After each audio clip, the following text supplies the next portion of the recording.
people are listening for the first time, please subscribe. Generational Change on the program again. Peter and Jen, thanks so much for coming on. They're going to give us the update of what the hell happened in Florida. And we'll talk about that in just a second. But guys, thanks so much. Thank you for having us on. It's always fun to come and chat with you. And we were on the ground in this election, so we have a lot of things we can share with you about what the hell happened in Florida. I'm actually, Peter, I'm back in Rhode Island at the moment. We got active in the governor's race, which was actually the woman that was running as a Republican was from the Keys, had moved up to Rhode Island. You know, it's a moderate Republican thing. It's not, you know, the stuff going on in Florida. And to be honest, because there's, and we'll talk about this in just a second, in Rhode Island, as in New York, we have the Democratic corruption. There's too many Democrats. Yeah. And the unions, which I support unions. My parents were both in unions, but they get whatever the hell they want. They're trying to build a soccer stadium in Rhode Island. They have no team. The Patriots are right down the road. Who's going to go to a minor league soccer game that, first of all, has no team with the Patriots right down the road? Yeah, Foxborough is a stone's throw away from Providence. Right. So it's a joke. So it would be nice to have a little balance. As in Florida, we'd like to have some balance with Democratic Party, but it's a joke. Let's talk about that. I mean, Florida was a disaster, you know, from top to bottom. I'll let you guys run with this. Well, I think predicted all of it, not the extent. Like we were off on the point spread, but like there was nothing here that was a surprise. No, I don't think we had one race in Florida that was surprising. No, not anything, at least not any top of the ticket races that were statewide. We knew it was going to be. I was surprised, just to interrupt, Jen, I was surprised that Carlos Guillermo Smith over in Orlando got beat. And that kind of, you know, he has that, there's a lot of gay people in Orlando, the trans community. They let him down. Yeah. Well, I think that it's unfortunate, but that's what's going to happen when the top of the ticket Republican like Desantis, it's going to carry itself down the ballot. And so it makes people that might not have otherwise been vulnerable, I think, more vulnerable just from that alone. But I don't know, what did he lose by? Because that's close. Disappointing. But apparently there was a lot of money that was put behind his opponent. Right. Says it was like 1.5. And his opponent is the sister of a representative that's in there now, Pat Plasky. Or something like that. It's P-A-P-L-A-S-E-N-I-A. Nepotism knows no end in politics. You see it on both sides. And, you know, even down here, you know, there was a lot of stock. I mean, listen, I like Rebecca Jones. She's a nice lady, but, you know, she lost by over 30 points to Matt. So despite all that scandal that was there, it is the Panhandle or Floribama. It's Floribama. And so, you know, a lot of what the Democratic Party does is mismanagement of funds. Poor strategy. There's no strategy. Well, we don't have a party infrastructure here at all. No. How did Ron DeSantis win Palm Beach County, come fairly close in Broward, and just dominate Miami-Dade County? Because we don't have a functioning Democratic Party in this state, and the one that we have is headed by a Republican. And so I think people overestimate how blue the blue is, because we've been canvassing in Broward County for a couple of local candidates for a while now. And so Broward is the bluest county in the state. And I didn't see any Charlie Crist signs on lawn signs, tons of DeSantis signs, no Charlie Crist signs. When you're in Broward and you're seeing more DeSantis signs than Crist signs, that's a sign. That's a sign. So I knew it was going to be, like this. And the other problem that you have to remember is when you're talking about the old guard of the Democratic Party led by Debbie Wasserman Schultz, they've been in power for decades and decades. They do not build a bench. No. They're completely corporate bought, and their messaging is terrible, and they're not likable. So you add all that up, and little by little, you see the dwindling of the party infrastructure. She is the eye of the hurricane as far as I'm concerned. Well, don't forget, they don't have functional primaries. No. They also, the Democrats in this state, or probably anywhere really, they don't support robust primaries. And when you don't have primaries, you're not going to get people excited for a general election. Like, we didn't get to select Val Demings in a primary, not really. No. And there were a few good candidates in that race, Alan Ellison, Josh Whale, like there were a few people in that race. And the Democrats anointed her and threw all their money behind her. They ignored winnable state races and they just have no strategy. It's really sad, but we just don't have a Democratic Party in the state that's worth anything. Yeah, that's a huge part of the problem. Well, let's talk about the depth right now. It's very low. I mean, we are friendly with Anna Eskamani. It seems like she's kind of the only hope of the party. In fact, I was talking to her aide, because like I told you off air, I'm in Rhode Island right now, and her aide Lauren sent me a message, said, can you phone bank? Because even though we're lean Dem, it's getting close. Yeah. And I said, yeah, sure. How about whatever you guys need? But I'm in Rhode Island. And she said, because 18 to 24 in Orange County, and this was as 4 days before the election, was under 6% of the vote. And, you know, that's a travesty for someone like her that depends on these people coming to vote. But I think it also speaks to the greater problem within the party, that they do not uplift new people, but they also know that a lot of people, especially in the millennial Gen Z generation, especially those between the ages, as we saw, 18 to 29, those are the ones who really saved the Democrats in the midterms. Those are the people who are not in favor of the corporatization of our political system.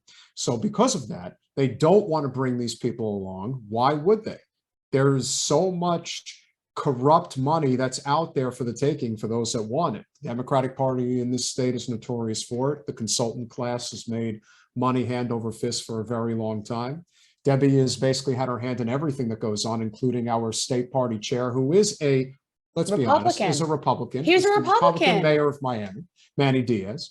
And who owns our state party? Michael Bloomberg. Right. Michael Bloomberg is the gentleman who has the relationship with Debbie. And that is how it was brokered. One of the, what I would call most infamous photographs that were taken during the 2018 gubernatorial race was Andrew Gillum in Pembroke Pines at the Jewish Century temple, Village. in the Century Village temple, with the yarmulke on, flanked by Debbie Wasserman Schultz and Michael Bloomberg. Not a good look. At the time, I'm thinking, this is not going to help you get more voters. That's actually when I decided I wasn't voting for Gillum. And for somebody who ran such an exceptional primary race, and then to just do and not trust it, or was basically just taking all the corporate money and just listen to what they had to say. The idea that he would do almost an about face during the general and move all the way to the center and wouldn't even defend supporting single payer health care, among other things. He completely boxed himself in. But that's a really good, you know what, that story is very indicative of our state party. I think it's indicative of the Democratic Party overall in many ways. Well, my question was, and I put this out on Twitter, was Andrew Gillum, 32,000 votes 4 years ago. Charlie Crist, 19 points. What was it, over 300,000 or 400,000 votes? No, it's like 1.5 million votes. All right, I apologize then. But regardless, 32,000 to 1.5, if that's the case, that's a big damn difference. 0.4% to 19 in 4 years. That's not just from people moving in, Republicans from New York, from Pennsylvania, from these states.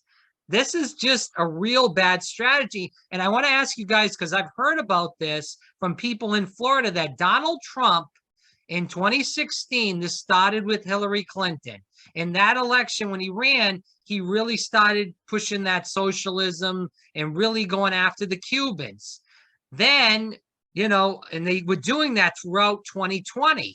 And where the Biden campaign was nowhere to be found because of COVID, and the Trump people were going door to door all the time. Why Trump won Florida and Biden did so poorly.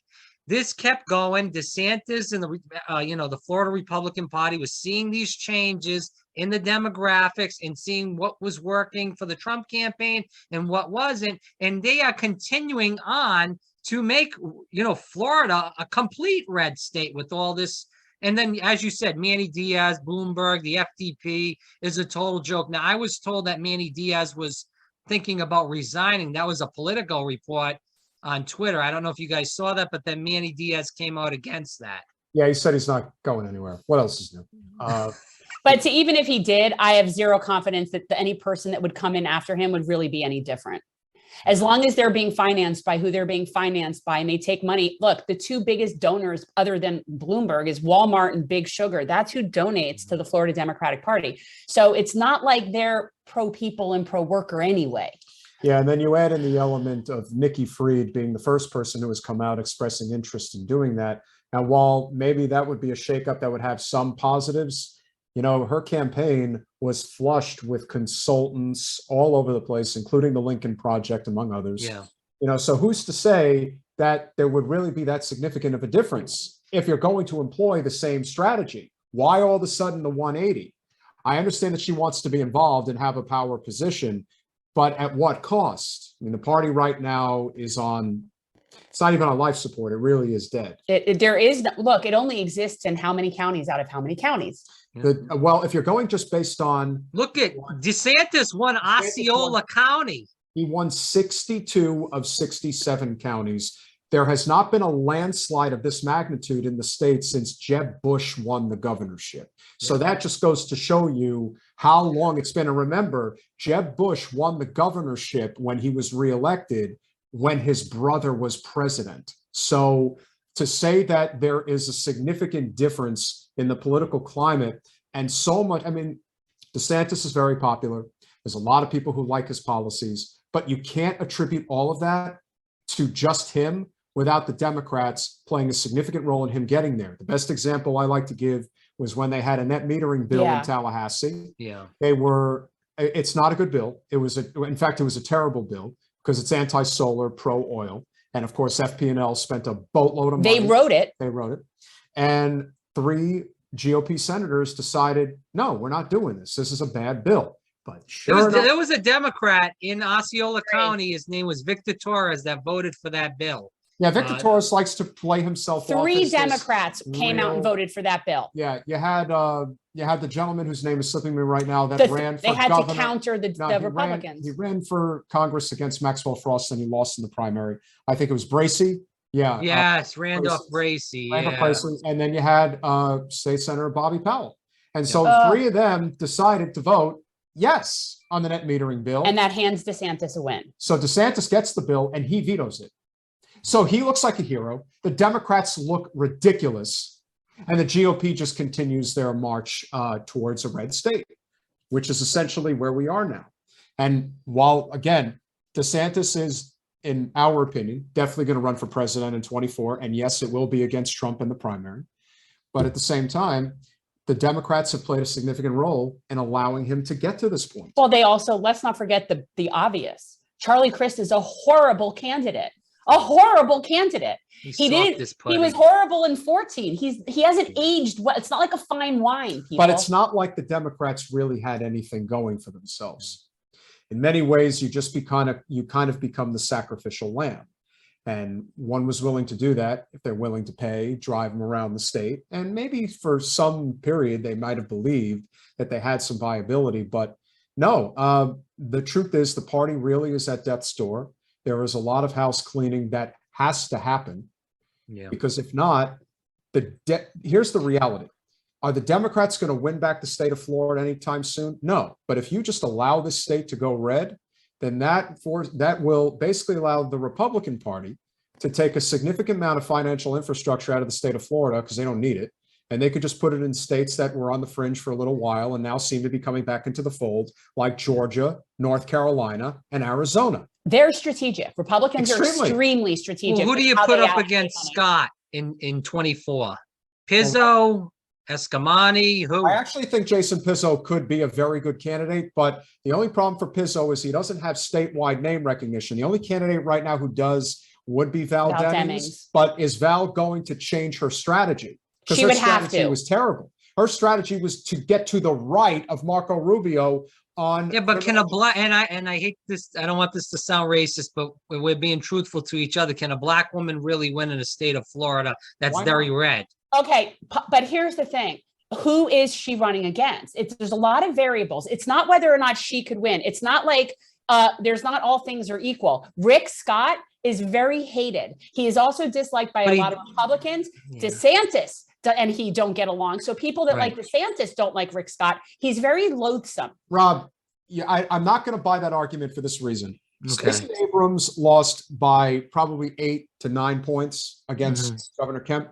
Right. And they're all using the race excuse as to why she didn't win. No, her economic platform was terrible. So, I agree. He's a corporatist. And the reason I can prove that point is because Representative Warnock, Senator Warnock, again, very close race, and it shouldn't be against Walker, but he's still ahead. They are going to a runoff, and he got hundreds of thousands of more votes than Stacey Abrams did. Right. So I'm not listening to this garbage about race. How it's just race. Are there racists in the great Dixie state of Georgia? Absolutely. What part of the voting bloc does it make up? Probably the same amount of people that we met at the Trump rally back in 2018, that basically it was at the end of 2018, we went to this rally. We went to a Trump rally. And the crazies make up about 5% of the crowd. That's probably the amount of percentage of people that are voting exclusively on race. But the Democratic Party will always say it's race as long as they don't have to say it's economics. They said it was race with Gillum too. That's the card they play. And that's not why. It's just not. If they had, let me tell you, if we were able to see a perfectly good, solid populist candidate that was Black running, and then they lost, then we might be able to have the discussion, is it based on race? But we haven't seen a great Black candidate. And we were who is that? And we were under the impression that Mandela Barnes did run a great campaign he did, against Ron Johnson. But according to our friend Harvey Kay, who is a professor at Wisconsin Green Bay, is in that state, he said specifically, no, he didn't run a great campaign. He made a lot of mistakes, including with the consultant class, which is always a mistake. Once you bring them in, you lose your Gillum ability did the same thing. Well, the thing is this, I always say this, you can't beat the right from the center.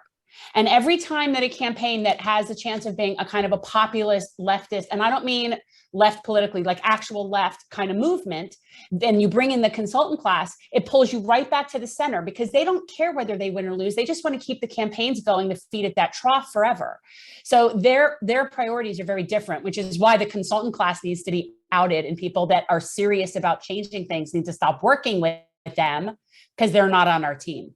So, but that's it. That is a big problem. Yeah, I want to end with two questions, but let's get to the last thing on DeSantis. I know you said DeSantis against Trump.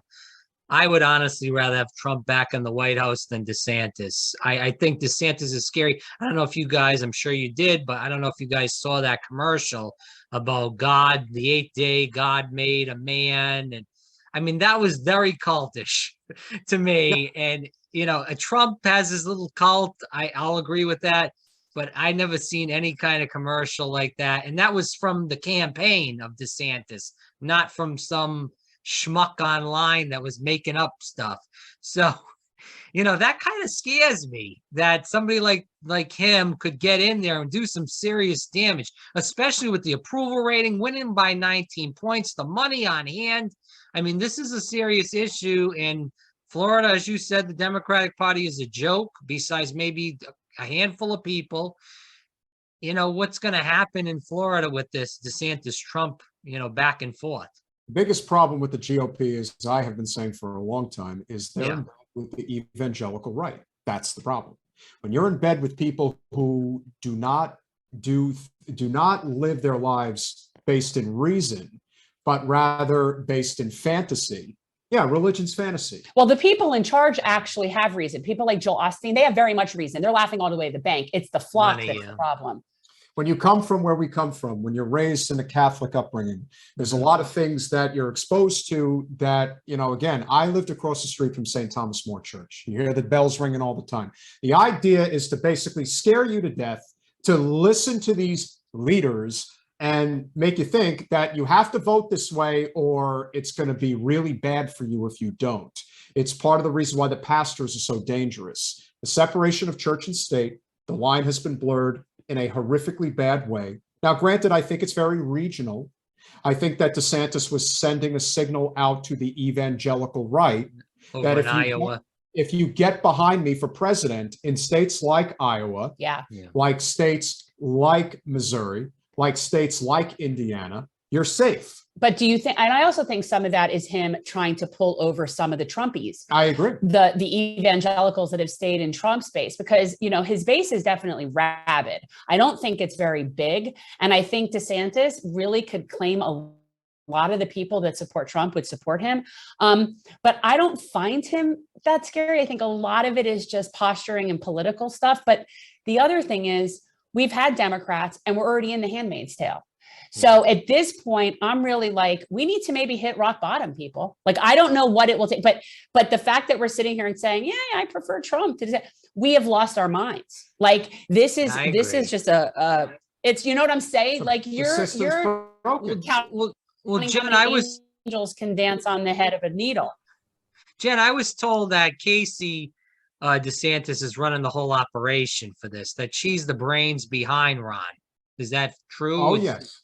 Okay. I don't know, but look, she's very bright. She clearly is very well spoken. It wouldn't surprise me. My understanding about him is that he's kind of awkward and wonky and very kind of nerdy and dorky in that way. So it wouldn't surprise me because she's clearly very outgoing. She was on the news. I don't know she's another Carrie Lake, only she's not running for office. Right. She was a news person at up wherever in Jacksonville. And so she was known. And so she's very well handling herself. And I like her. Like, I don't have any big problem with them. She's got First Lady written all over her. And truthfully, they all suck. It's all the same. They're not gonna, it's like we're going downhill on a trajectory, but it doesn't matter who's in the White House. Haven't you noticed, like, did it matter between W and Obama and then we had, it doesn't matter. So the real movement has to come from labor, and there needs to be a populist uprising, and that needs to happen. But the electoral side of things, the labor movement needs to merge with the environmental movement. That would be ideal. And you have to end the woke movement from this perspective. Yeah. If you are going to actually change the course of history regarding the oligarchy with a fascist element that we're living in today, you have to be willing to lock arms with people who vote for Trump or vote for DeSantis. If you're not willing to do that, it's over. And that's the problem with the left. They think the right has cooties. The right will. In fact, one thing that really stood out to me yesterday when we were volunteering at the polls here in Broward is a gentleman who was a firefighter and was volunteering on behalf of a couple of candidates that were on the firefighter slate. He made it very clear that he is for Trump and he's for DeSantis, but he's also for a living wage. He's also for health care, and he is also for the environment. The second you start talking about the bathroom and the books and things like that, it's over. They're shutting you down. It's over. And that's how they keep us divided.